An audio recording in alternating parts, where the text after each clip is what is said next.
Hello everyone, welcome back to my channel Explore with Aditi Vyas. In today's video, I'm going to explain the progress of a reaction with the help of a graph. But before that, if you are new to my channel, please subscribe to it.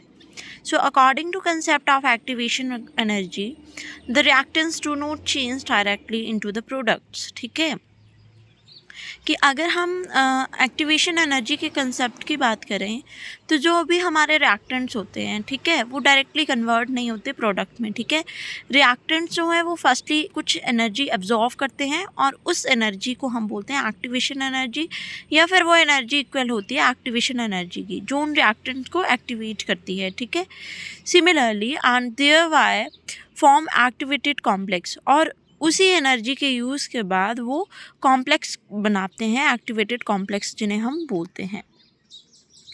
At this state, the molecule must have energy equal to threshold energy. और ये एक ऐसी state होती है जिसमें किसी भी molecule का जो एनर्जी है वो इक्वल होना चाहिए थ्रेशोल्ड एनर्जी के. Alright, this means that during a reaction there is some energy barrier before the product formation.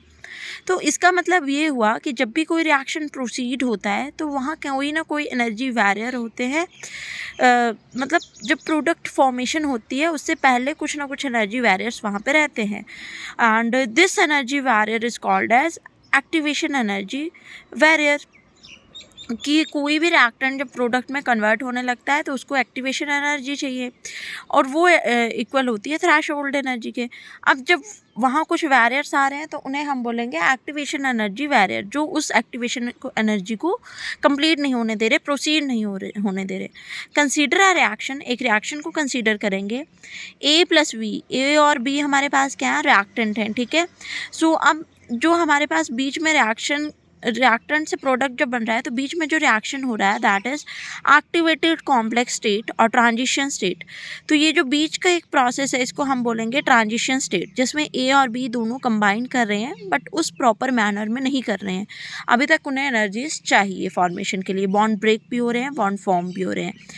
तो ए प्लस बी रिएक्टेंट्स है और वो ट्रांजिशन स्टेट की फॉर्मेशन कर रहे हैं, और उसके बाद जब वो स्टेबल हो गए तो हमारे पास प्रोडक्ट बना दिया उन्होंने ए और बी. आप ग्राफ के थ्रू इसको समझेंगे कि हमारे पास ई आर क्या है, एनर्जी ऑफ रिएक्टेंट, और ई पी है energy of product. Now E A is activation energy and E T is threshold energy and delta E is change in energy. ठीक है, लाइक ई आर जो है हमारे पास क्या है, रिएक्टेंट की एनर्जी है, ई पी है हमारे पास प्रोडक्ट की एनर्जी, कि रिएक्टेंट की एनर्जी इतनी है और प्रोडक्ट की एनर्जी इतनी है. अब रिएक्टेंट से जब हमारे पास प्रोडक्ट बना तो उसको इतनी एक्टिवेशन एनर्जी चाहिए जिसके थ्रू वो इस प्रोडक्ट को बनाए. ऑलराइट, और जब ये एक्टिवेशन एनर्जी कंप्लीट हो रही थी तो यहाँ पर रिएक्टेंट बैरियर भी थे, उसको हम बोलेंगे थ्रेशोल्ड एनर्जी. ठीक है, हमारे पास और ये जो हमारे पास एक्टिवेशन की एनर्जी है वो इक्वल होनी चाहिए हमारे थ्रेशोल्ड एनर्जी के बराबर. ठीक है, बट इसमें कुछ ना कुछ बैरियर्स भी रहते हैं, ठीक है, जिन्हें हम एक्टिवेशन एनर्जी बैरियर्स बोलते हैं.